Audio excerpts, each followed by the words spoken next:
Hi everyone, I'm Vipasha. I'm the Chief Growth Officer at Sparkonomy, and I'm the moderator for today's amazing discussion on microdramas, from minutes to millions, exploring the explosive growth of microdramas. I think all of us here are ardent microdrama binge watchers, and we've always wondered, like a 90-second storyline can go to millions and nurture some fandoms and are also secretly building one of the world's fastest growing entertainment industry. So if you all are also like me who are who have binge watched microdramas for the last few months, I would say, and more, I think you're in the right place. So we have an absolutely fantastic panel with us. Literally, people who are building microdramas day in, day out, who are churning the numbers and who are looking at what people are loving consuming and where the growth of the microdrama industry is going.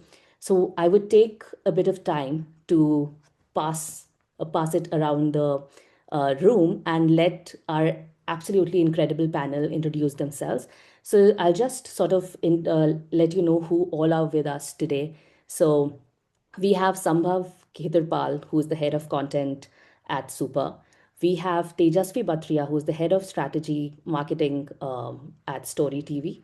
We have Pankaj Unyal, senior BD manager at SocialPeta, and Nina Peric, who's the marketing director at MAF. I would love to invite each one of you to sort of just introduce a little about you, tell us a little about yourself, who you are, what you're up to, and what do you bring to the table in this conversation today. Why don't we start with you, Nina? Yes, thank you so much, and good morning, everyone. Hope you're all doing well. My name is Nina. I'm marketing director at MAF. And for those who don't know MAF, we offer user acquisition and monetization solutions based on rewarded advertising. You might know us for My Chips, or from the fact that we just brought Playtime Rewards to iOS as the first one in the industry. So that is a little bit what we do. A bit my connection with microdramas, being the marketing director at MAF. We follow all the trends in the industry, looking at mobile advertising, let's say. So this is a topic that we're very interested in. We see it booming, and really excited to elaborate more on that later in the panel. Thank you so much for having me.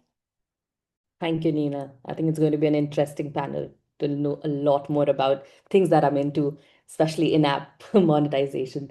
So, Pankaj, why don't you go next? Hi, thank you, Vasha, and thank you everyone for your time today.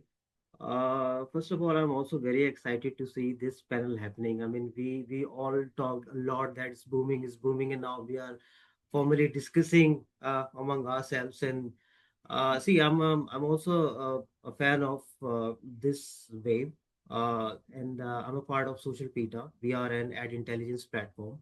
We have been existing in the industry for last 10 years. So we have seen a lot of new things, new waves, new genres coming here and there. But this is something really special. Within our tool itself, we have actually created a separate niche for our short drama or the micro drama publishers, wherein people can actually see what's happening globally. So, like which all apps have been publishing new drama, new copies, and what kind of performances they are doing, and what kind of creatives they are doing in terms of their social media user acquisition campaign. So we have a lot of things to discuss about SocialPeta, but same time, I'm also interested to understand from the market players who have been part of this panel. So thanks everyone.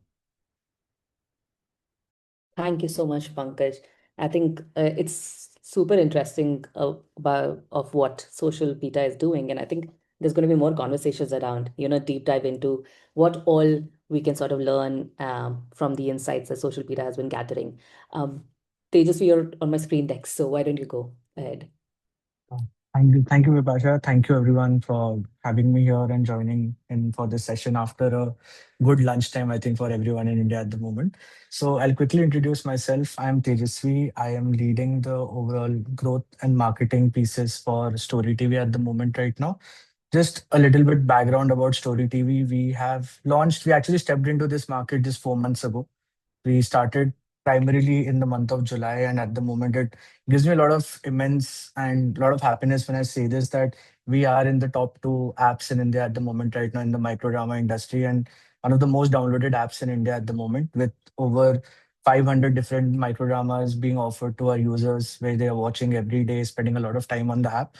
So, yeah, I'm looking forward to interacting with everyone on the panel here, understanding what they are up to, learning a little bit from them as well, that what can be implied, sharing some insights over here. So it's been an interesting journey, and I think would like to also talk more and understand how this panel takes this conversation forward. Thank you, Tejasvi, and congratulations on getting to number two in 4 months. I think it's absolutely incredible. And yes, last but not least, Sambhav would love to hear a little about you. Hey, hi guys. Thank you so much, Vipasha. Sambbhav this side. I am the head of content for Sooper, which is the vertical app for Hoichoi. So Hoichoi being one of the biggest OTT regional players in India, a Bengali regional platform. And but with Sooper, we are going all Hindi. So this is a entirely Hindi vertical app, and we are still pretty early. We are in our beta stages. We are still sort of creating, producing shows. We are sort of figuring out the market, where it's heading, where the trends are going. But we are coming up with a lot of exciting original shows. And yeah, I'm very excited about being part of this panel. I think a lot of very, very talented people in this group today. So looking forward to learning from all of you. Thank you so much, Sambhav. Absolutely amazing. Great people, great panelists. I think at one of the best panels that I think I've been a part of. So I would love to sort of open the floor for a warm up question, probably something that all of the panelists could contribute about, and where we can just start up talking a little bit about the industry and what the numbers look like. So the micro drama market is booming. So China's in-app micro series revenue is somewhere around 3.8 billion, and is expected to touch somewhere around 7.8 billion by 2026. And in fact, even global numbers talk about how the market could grow from 7.2 billion in 2025 to nearly 11.9 billion by 2030. So, according to you, what factors are driving this rapid growth, and how do micro dramas differ from other short form content like web series or other content that we are watching on different, I would say, social media platforms? So, would you like to take it up first, Pankaj? Yeah, sure. Thank you. So these numbers that you just mentioned are really fascinating. Same time, they are like real numbers. We have seen. I mean, Tejasvi just has confirmed that they are just 4 months old and they are topping the chart. I mean, this actually gives you an indication that, I mean, this is just the start, and probably there would be like more players joining the race.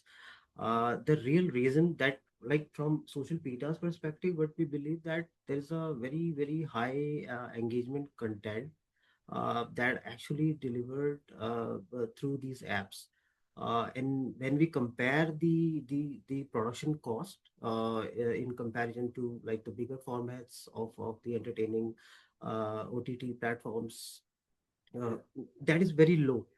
The chances for you to, I mean, test different kind of flavors, genres, I mean, on different time geographies. Maybe you can inspire from different range. You can localize your content. I mean, some of as mentioned, I mean, they are currently building the shows probably in Hindi, but there are many chances, and there are some players who have been actually utilizing the regional language with more localization, more flavors to it. And this is really driving well because people, I mean, would have more choices. I mean, whenever I go to buy or purchase anything, I mean, definitely I would see what's in it for me rather than just going for like what is really available and only available option. So we will have more options, we will have better choices, maybe more personalization, some sensitive topics those were not been talked about maybe in the past in bigger platforms. I mean, we can have access to those as well. So there are many things that are actually driving. Then algorithm is another thing. I mean, these kind of content, I mean, they can also drive their campaigns through the short format apps as well. I mean, if your content like one episode is probably for like 60 seconds or like 90 seconds, maybe you can run it through any other third party app as well, and this can also work as a good CTA for you. Wherein people can actually see just one episode and they can just click and go to your own app.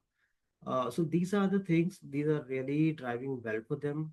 Uh, the next question is that how they are different. Again, I mean, just not just the time, maybe the kind of choices, the high engagement choices these platforms are providing. That is the key differentiator. People do not have to, I mean, see the only given options. People can actually reiterate what really worked well. For example, if we have an episode of maybe 90 or 180 seconds and we don't see, I mean, people are engaging, we have better chances in the next episode to maybe try different things or something. If that is really worked well, and we have to make more episodes to it, we don't have to wait for maybe for another 3 to 6 months. We can complete everything like in from the production point, from the cost point, very very soon, and we can try which is already been tested and become a successful use case. So there are like many things which is driving a good help for these apps, and I think times are exciting ahead, and people are trying and driving more force, and they are learning from, they are inspiring from the global apps as well, because there are a lot of Indian apps. They are actually producing the content which is not just localized, but that is global. Maybe K drama used to be like one of the thing that's been very engaging and very welcoming in India.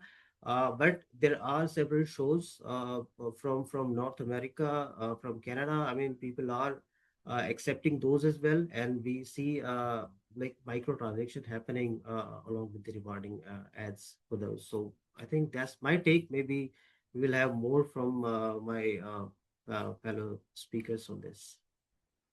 Thank you so much, Pankaj. I think it's really important to talk about how these 60, 90-second choices that you get right on social. I've been served those ads, and it has sort of, coerced, I wouldn't say coerced me, influenced me to go and click on, and what happens next. So those cliffhangers become much easier to sort of customize according to what the user's behavioral patterns are. And I think talking about India, and I think I'll drive the conversation back to you, Sambhav.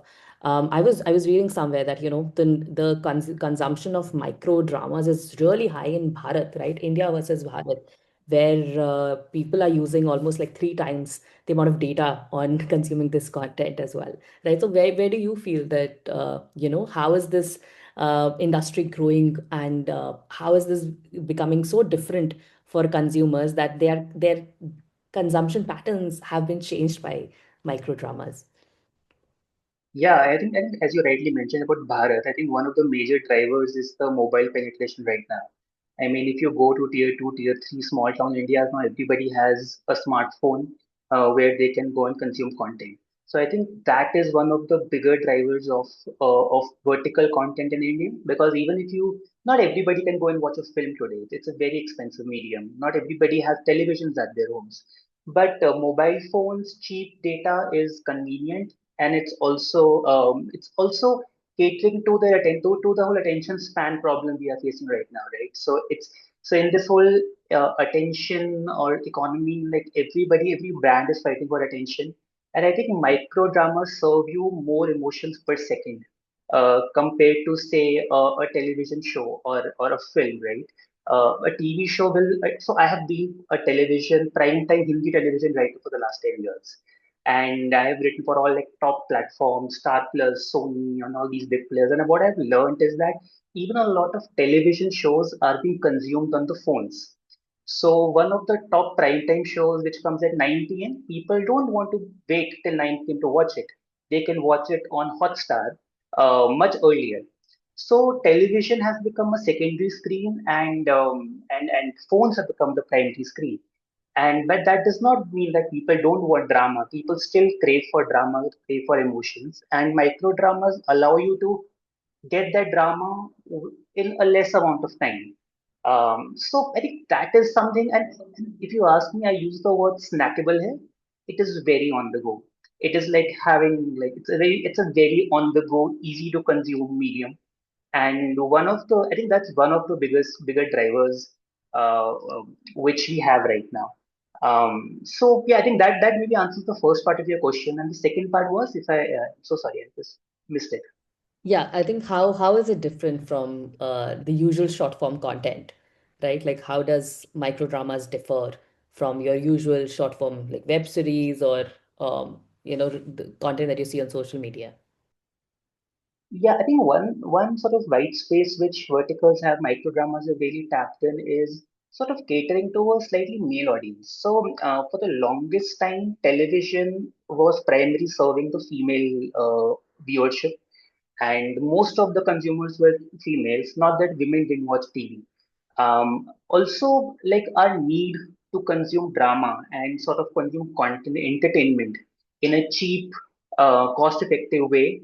I think both these things, verticals and microdramas, serve really well. One, it caters to a small town male audience, shows which are made for them, and also shows which are very easy to like consume and have enough escapism for your viewers, because somewhere we are all seeking escapism through content. Nobody really wants a lot of. I mean, I would say that this is slightly not for a nuanced audience at this point right now. It is slightly for an escapist mind who wants to just get away from their problems and just watch a show and binge a show like in like 40 minutes or 50 minutes. So it's exciting space to be in content, I would say, and I do think that the future holds. I mean, the future it's very strong for verticals right now, and yeah. Thank you, Sambhav. Yes, I think I agree. The future is vertical, and I think it's just getting started. So, Tejasvi, to add to that, because I think we're talking about India as a market, what do you feel is going to be, the growth of microdramas? What does it mean? And how do you think, uh, what changes have microdramas really brought to the audience that they've started thinking Right. of it as a completely different entertainment segment? Right. So, if I have to kind of put this together, if we talk about India or Bharat, I think with what Sambbhav also spoke about the audiences over there. If we look in commonality for both the regions, the formula of ABC always holds true over there. That was something which has always existed. Now, ABC has been astrology, Bollywood, and cricket. And if you actually term all of them together and find one common link, it is all entertainment for all of them over there. I understand some people might feel ki astrology is not for entertainment, but some people do that just to feel happy. Bollywood has been for us for entertainment, and cricket is the biggest entertainer, I think, for all of us. And being from a marketing point, when there is an India match, we know how it affects our numbers. Also, I think we all would have seen those journeys over there. So entertainment has been there for all of us, and I think vertical format always existed in our country even previously, because when other players like TikTok came in, or even when we talk about Instagram Reels and everything evolved, this was a format which people were very comfortable viewing.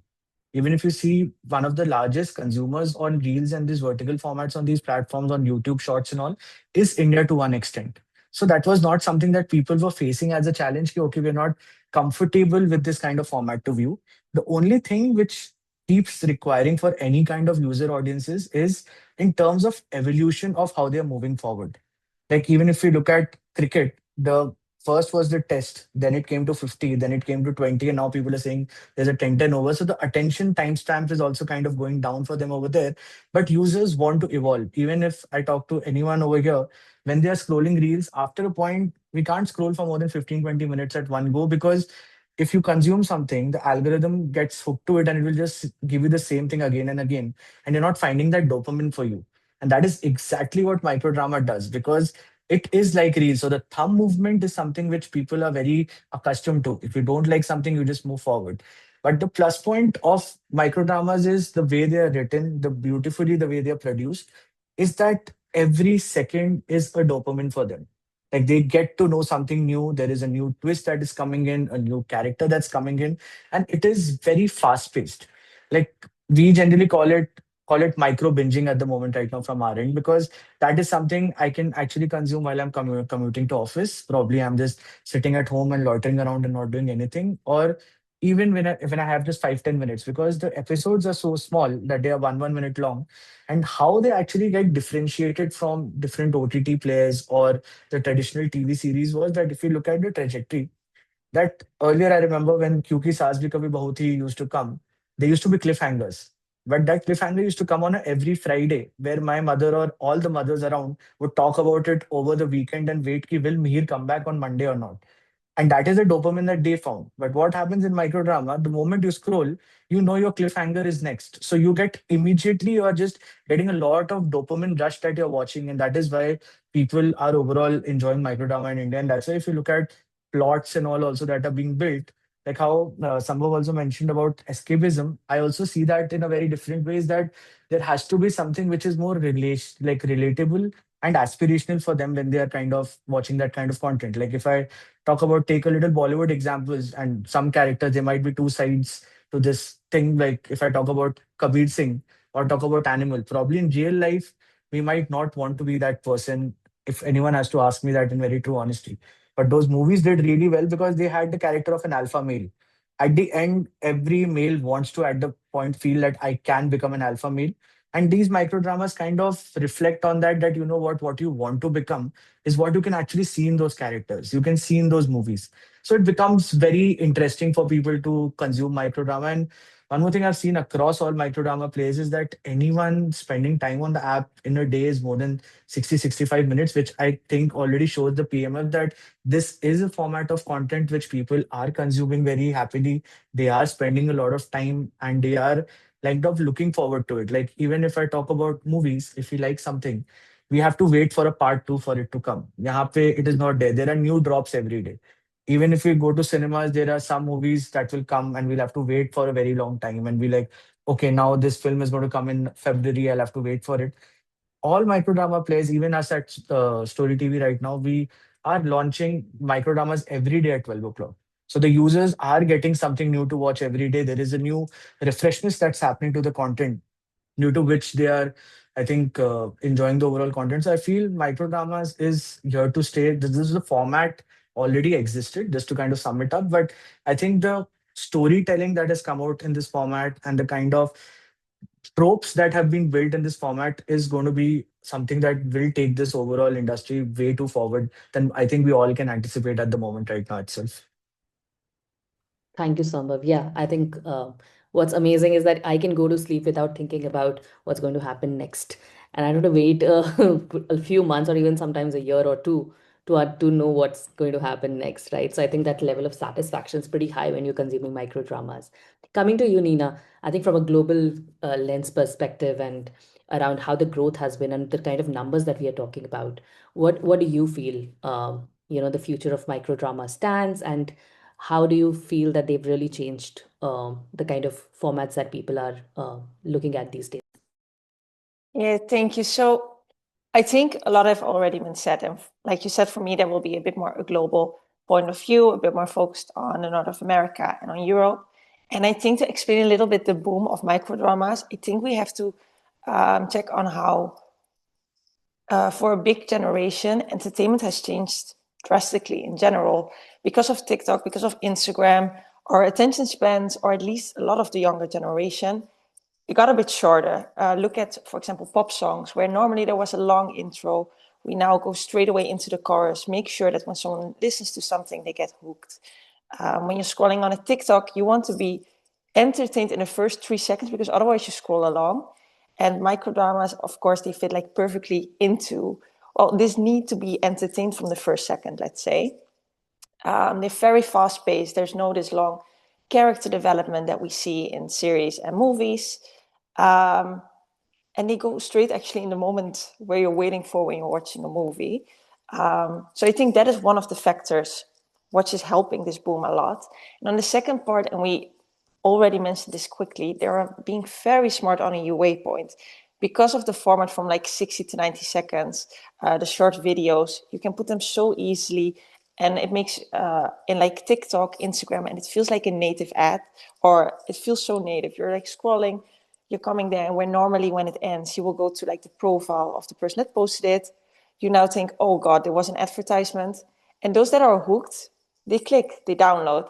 And I think that shows like how strong this UA tactic is and how good it works. It just works very well with the format. And I think if we look at like North America and Europe, how we can see that this is working so well is because 80% of the microdrama downloads, they are from paid user acquisition. Because here there's still not the culture of thinking like in the morning when you wake up, oh, I want to do something, oh, I will download microdramas. No, then you will go to TikTok, you will go to your Instagram, and it's not like downloading Candy Crush, for example, because you feel like playing a game. So we see there's the really big part that comes via paid user acquisition. So I think those two factors together, first, that it fits now perfectly with Gen Z millennials that crave entertainment from the first second, plus this very smart way of user acquisition. I think that is what's making this boom in the last, well, I think year, we can say, going very fast.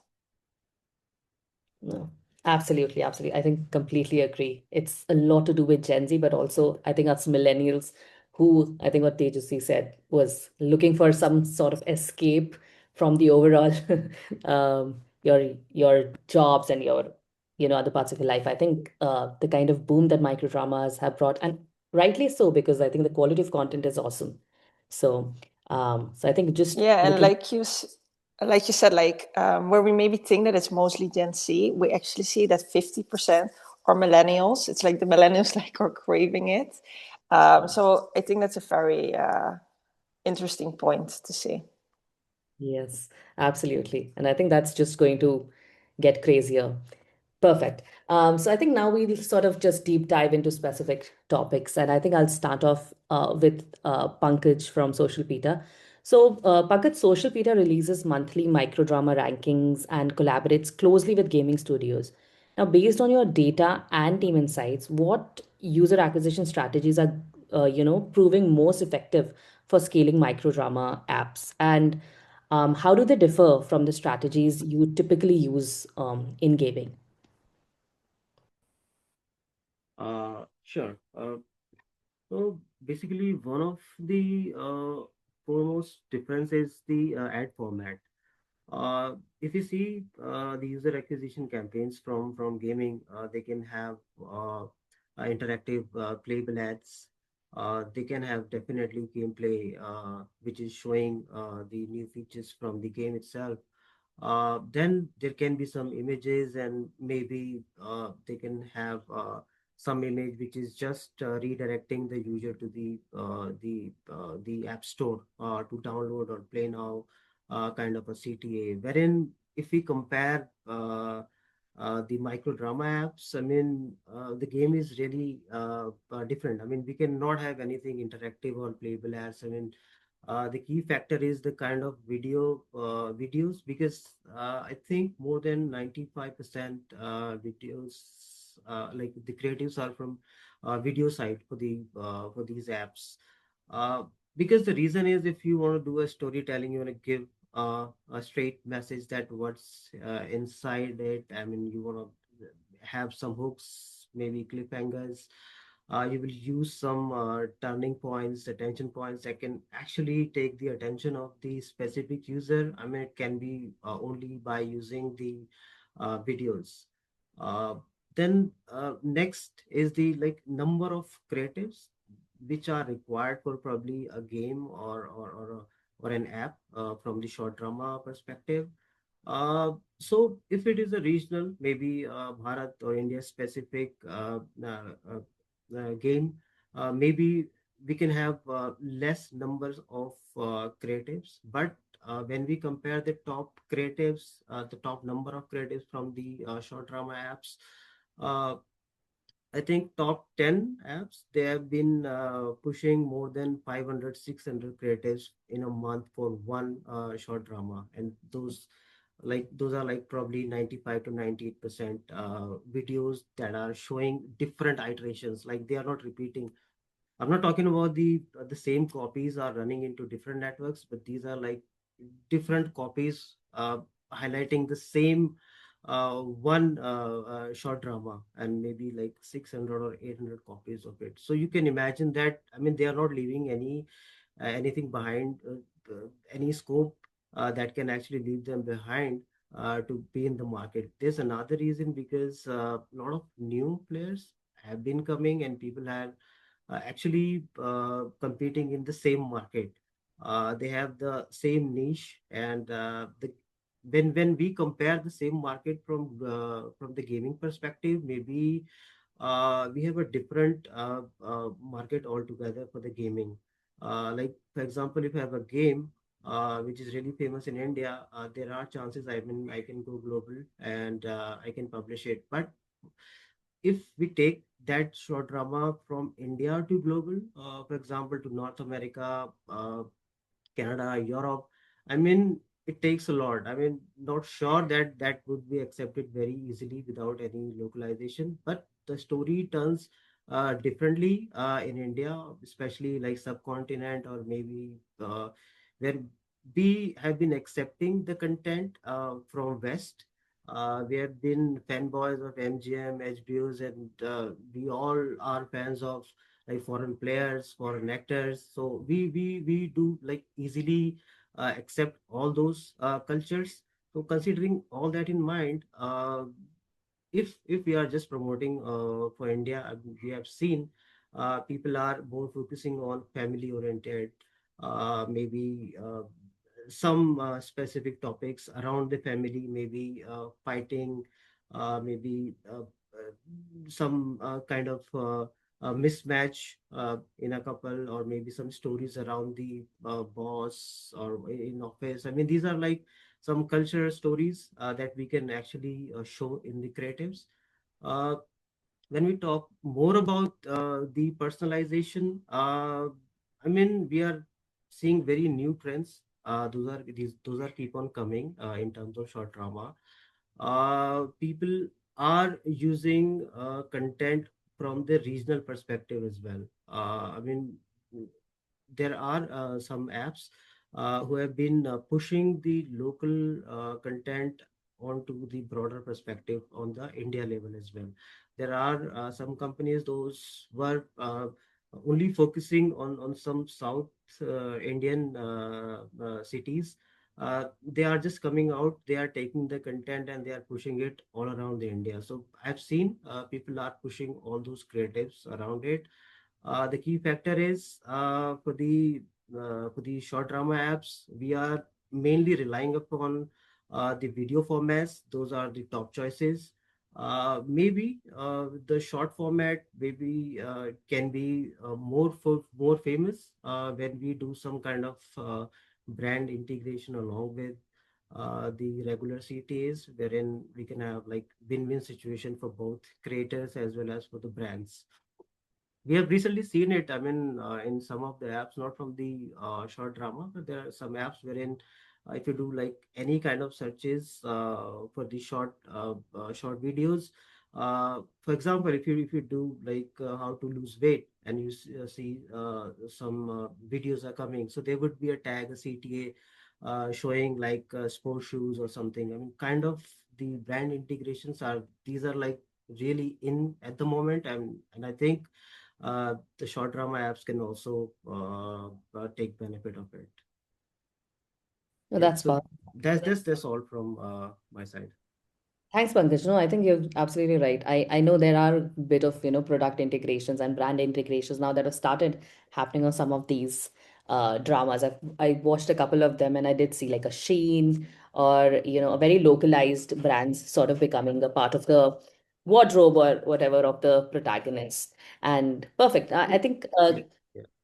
yeah. And Just coming. wanted to add, yeah, just wanted to add one thing. We used to see that, that any particular character is wearing this. If it is not a tailor-made, maybe it is from a brand.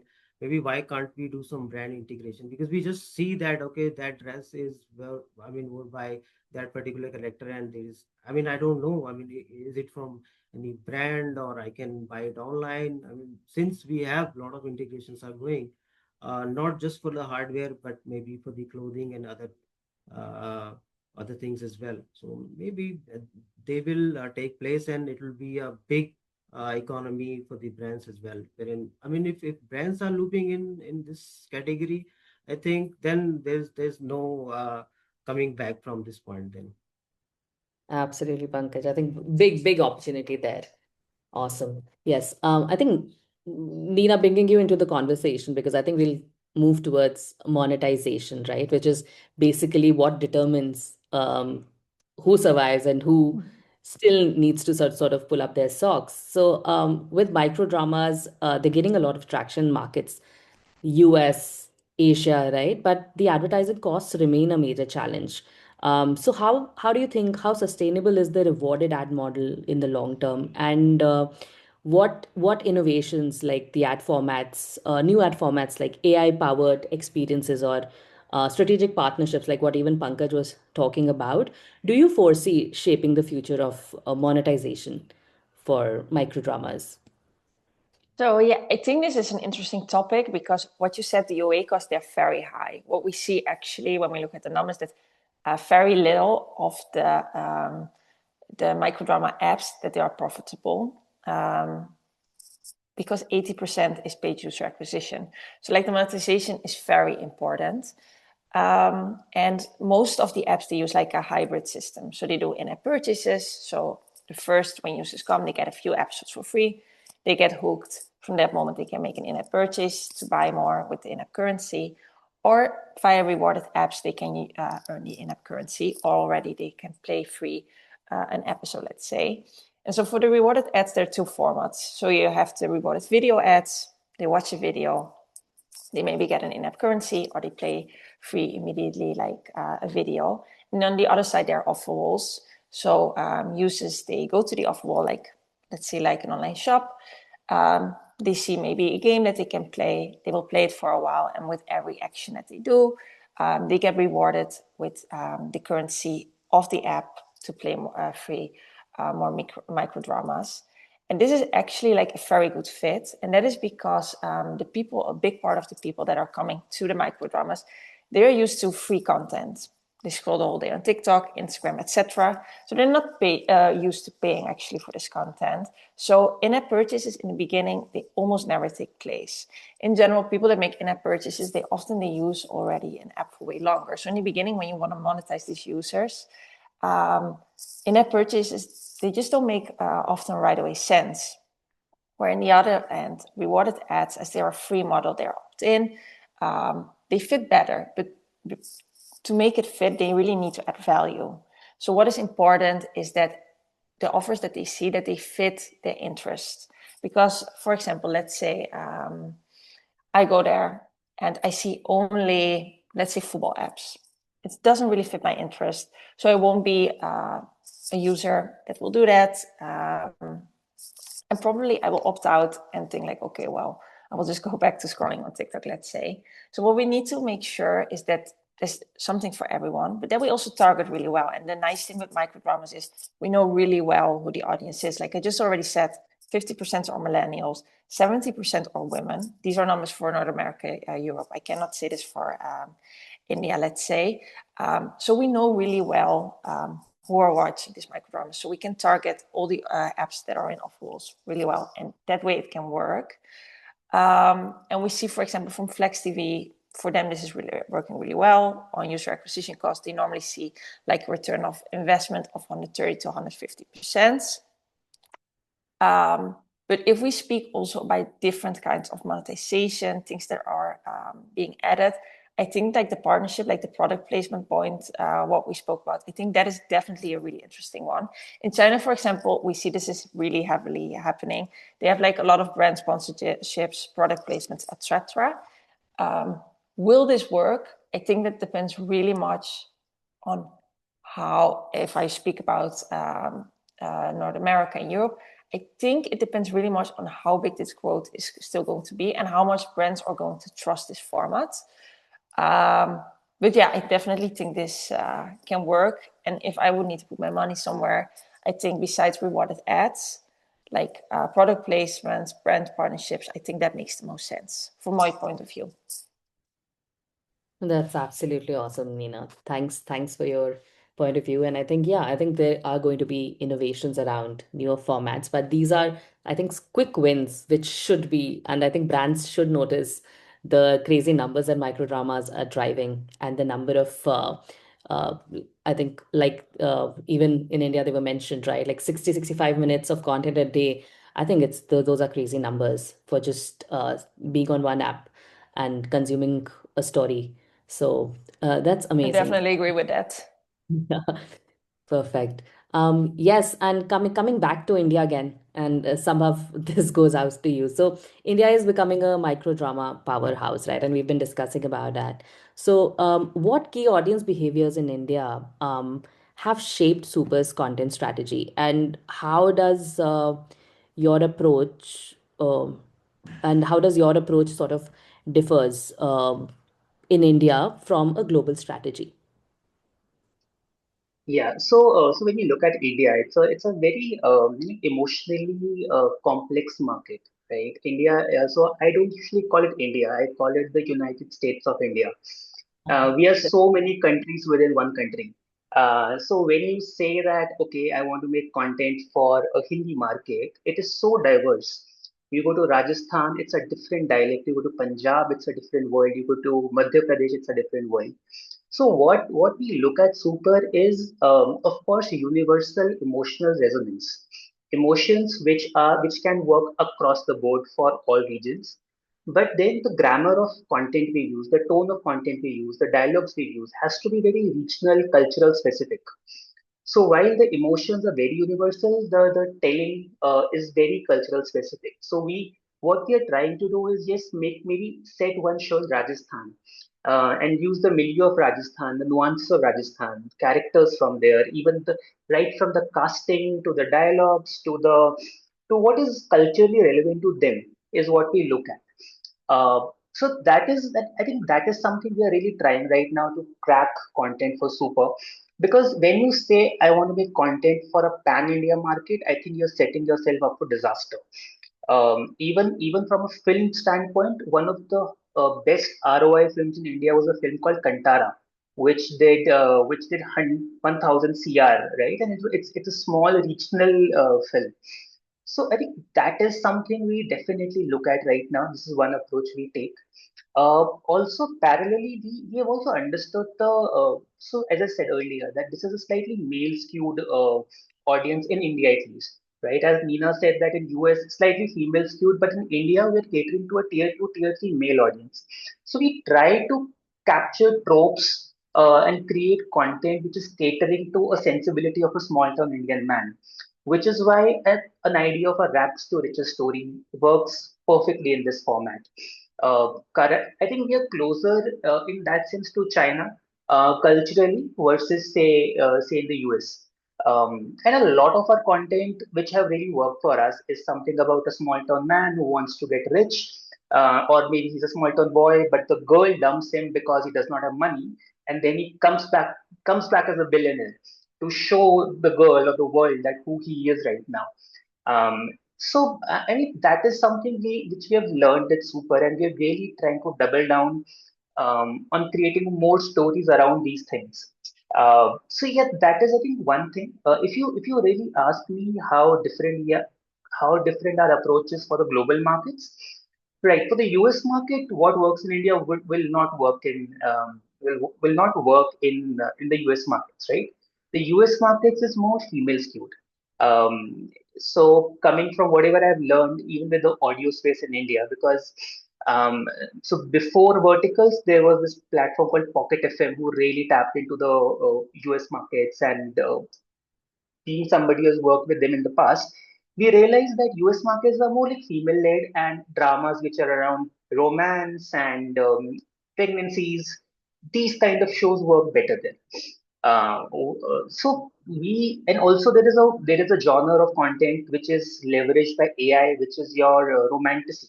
So romance plus fantasy. A lot of werewolf shows, a lot of vampire shows are really like growing and how in the US markets for us. And that is also something we are trying to do with our. So we also are doing AI shows with Super. But when you compare that to India, of course, you cannot do that. You have to get into more mytho.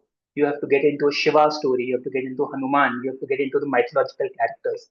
So I think it's very important to understand culturally what you're wanting to do. And as I said, at Super, we cannot say let's make a show and let's make it a hit in every part of India.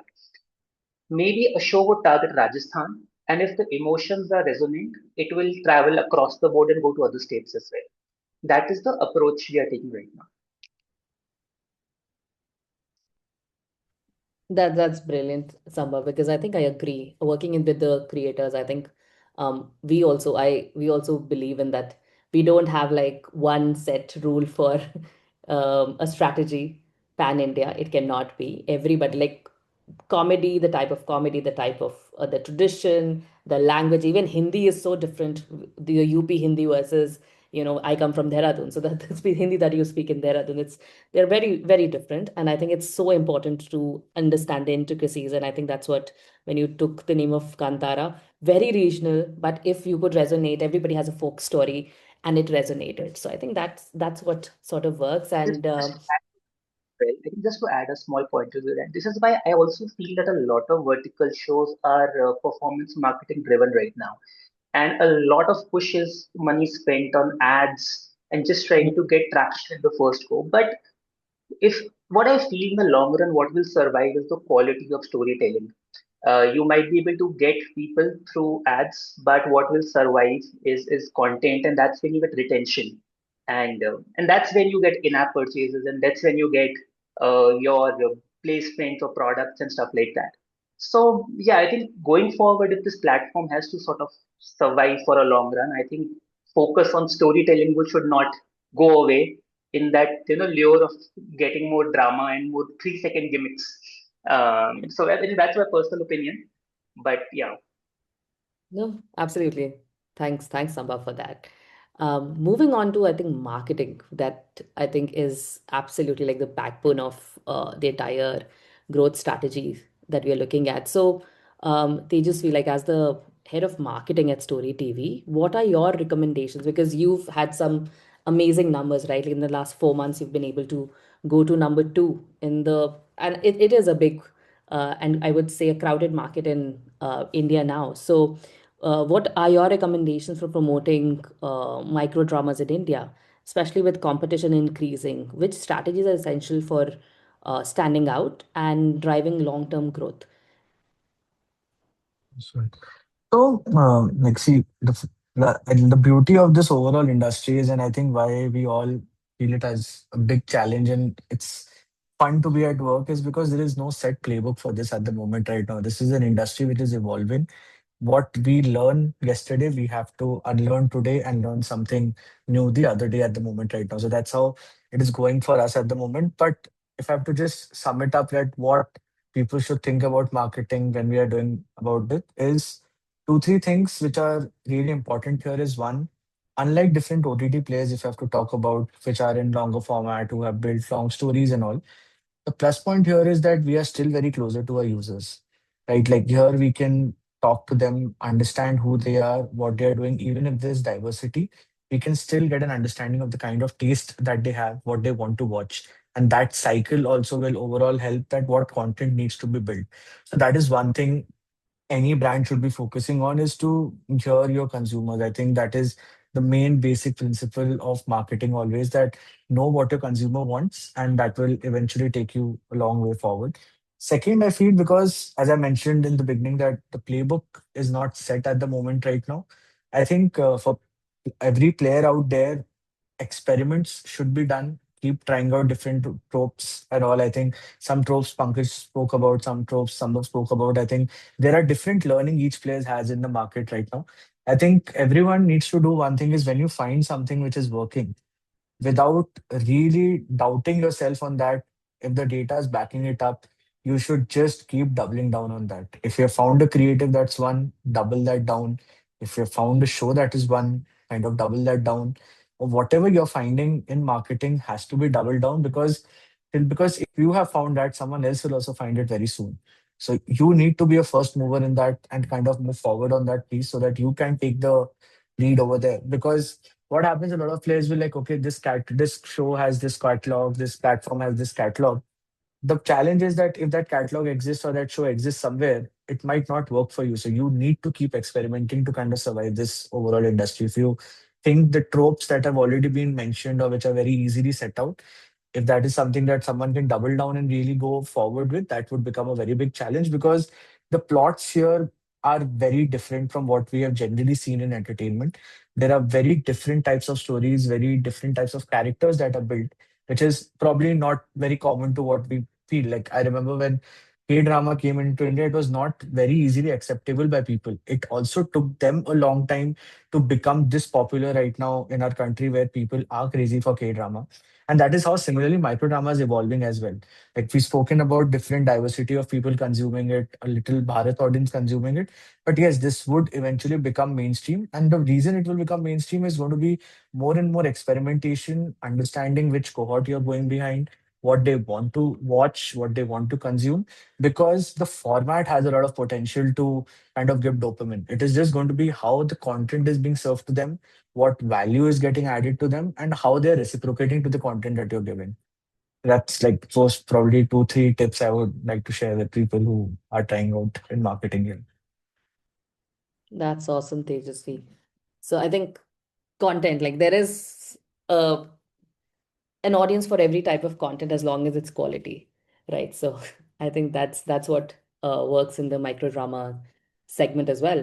So I think we've talked a lot about the awesome space that microdrama is in and how it's growing. Let's also now sort of deep dive into the risks and challenges, because I'm sure all of you are living it day in day out, because every silver lining is it also has a cloud, right, which is driving the entire force. So yeah, so I'll open this up for everyone. The question goes like, with microdramas booming worldwide, what are the critical risks developers and investors should watch out for, and what would you bet on this industry's future? So from a global perspective, Nina, would you like to go first? Yes, of course. So we spoke already a lot, or a lot of people mentioned this. The quality is very important. And what we're seeing at the moment happening in China is that where the genre is already big for a longer time, is that the microdramas are getting repetitive. They're not surprising people anymore. And there people are dropping off a little bit of microdramas. So the big boom that was there is dropping down now a bit because of the fact that the videos are not original anymore. So I think for any microdrama app that wants to make it for a longer time, that is key. The content has to be original, great quality, and it needs to keep renovating themselves. And of course, really much aligned with the target group. So I think that will be my first thing. And if I would say like, okay, what do I think will happen? I think we're now in the big boom of the microdramas. And I think this will go on for a little while, but I also think at a certain point it will stagger. We saw this, I think, about 5 to 8 years ago with the short story apps. So that you, instead of the videos, you had like the stories that you could read, you could decide what was happening. It was also booming very fast at a certain point. I think during COVID it was plus minus. And then that boom, at one point, it staggered. It went a little bit down, but it stayed very steady with still very big user group. I think if I would have to say my opinion, what I think will happen for US, North Europe, etc., a bit more globally, I think this will happen. But we can only keep on this growth if content keeps re-innovating itself. So I think that is it from my part, what I would say. Thank you so much, Nina.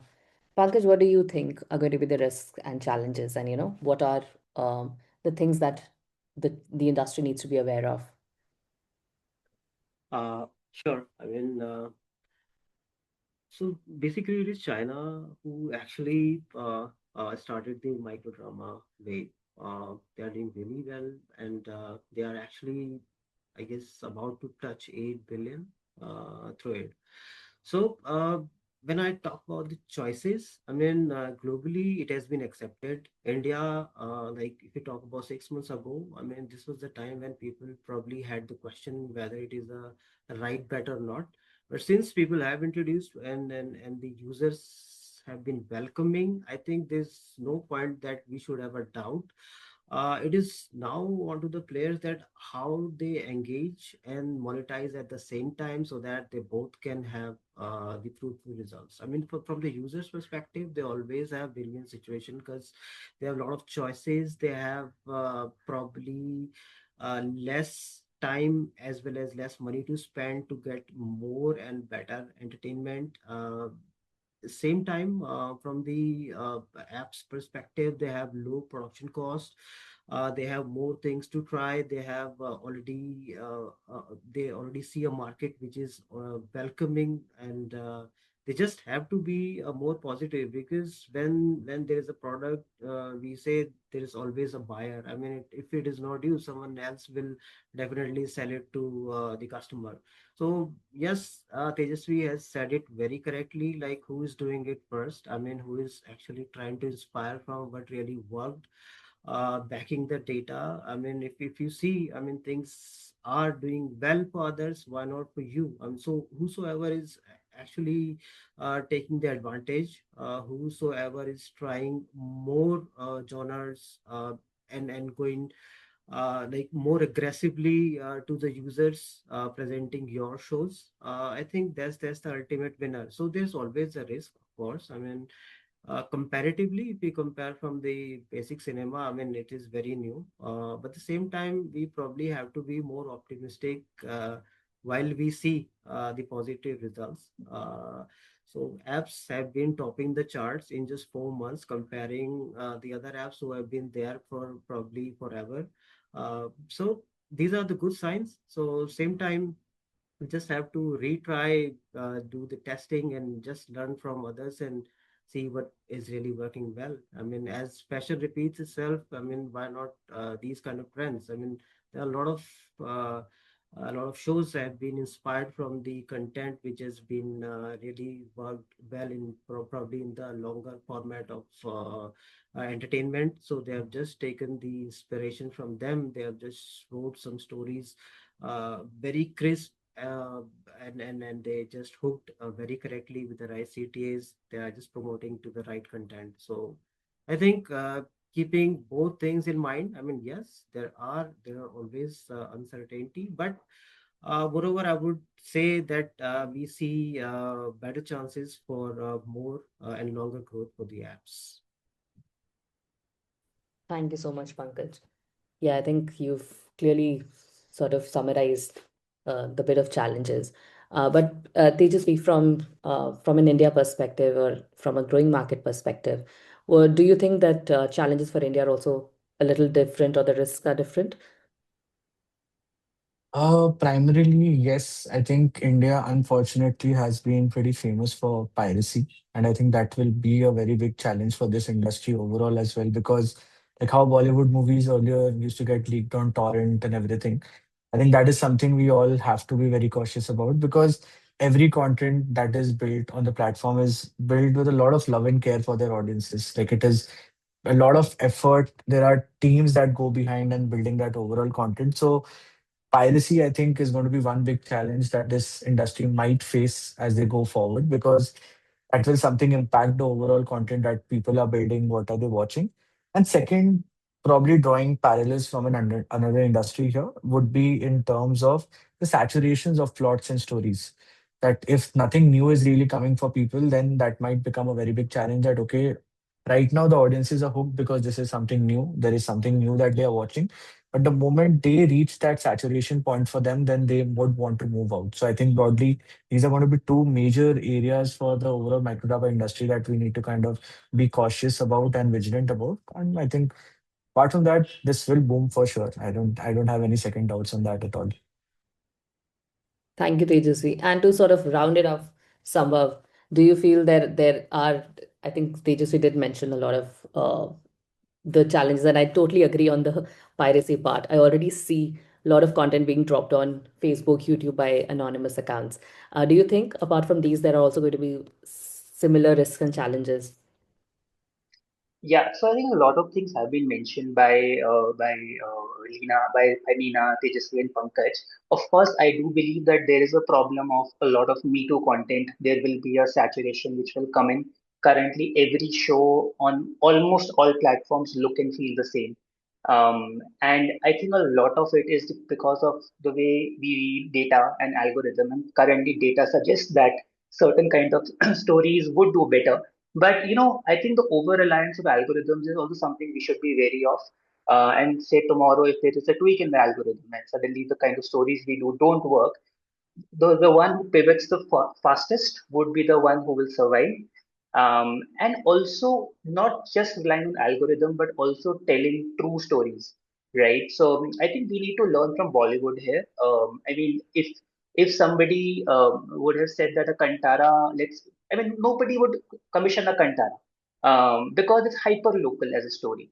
But you see the numbers it gave you as a film, but most people won't back it up. So we need to also back good stories, irrespective sometimes of how what algorithm tells you. And there has to be a kind of an 80-20 rule to that. Like 80% is the tried, tested, safer stories, 20% should be experimental at all costs. And of course, and that is how you get a new insight. And that is how you also differentiate as a brand for your platform. Yeah, of course, that is one. Yeah, I think the major one. A lot of things have been answered by our other panelists. So yeah.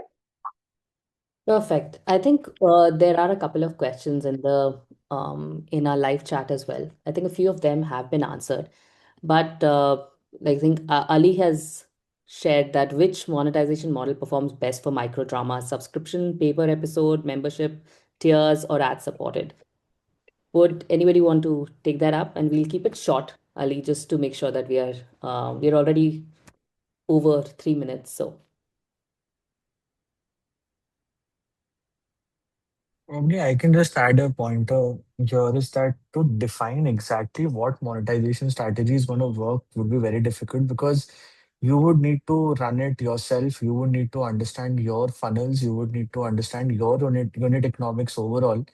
At what is your CAC, what is your CAC payback, how are you able to acquire users? There's going to be a lot of plays that would kind of factors that would come into kind of defining here. So probably to see what is working is to kind of just experiment each and every model because I think there are different players right now in the market who are experimenting these formats very differently. Some are on coins, like some global players, some are on a freemium and so on. So I think over there, the best way would be to understand what funnel is working for you because it is not just your CACs, it is going to be your production cost, everything. So there are a lot of variables in this equation to kind of just definitely tell someone that, hey, this is the best formula out there.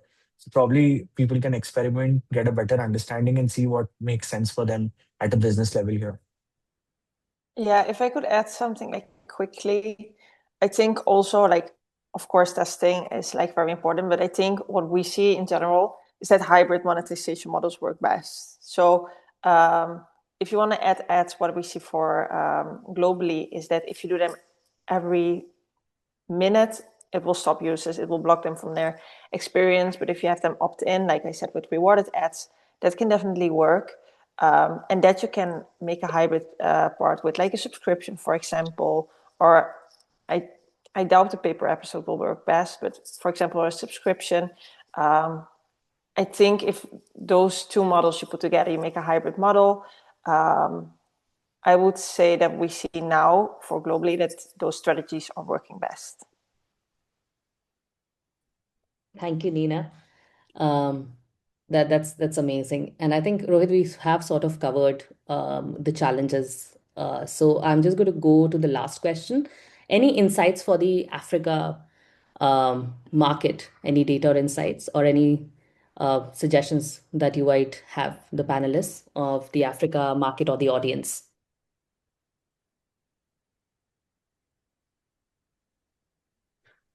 I think it is very untouched market. I mean, we have the data to back it, but I do not, I mean, recall it because we have not worked really with many players from Africa or people who are promoting their apps there. But yes, there is some data backing. Probably, I mean, I would suggest we can talk offline on it. But most of it is around India and the tier one market from US, North America, and Europe. So maybe, I mean, if we can take it offline sometime, and I mean, yeah, it would be a great talk about talking about the African market. Yes. Yes, and absolutely buzzing market for almost all entertainment and I think media industries. So definitely, uh, Pankaj would love to take that offline. Okay, I think we're at the end of our great panel, and thank you to all the panelists for bringing in some amazing insights into this conversation, keeping it really fresh, right after, like Tejas, you mentioned, after an afternoon lunch. I think it was amazing to talk to all of you about micro dramas and how this industry is growing globally. So, thank you for the audience who was able to join us and give us your precious time.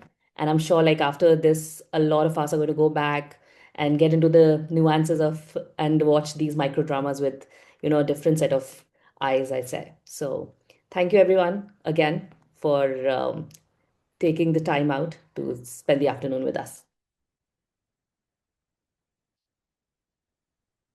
Thanks, everyone.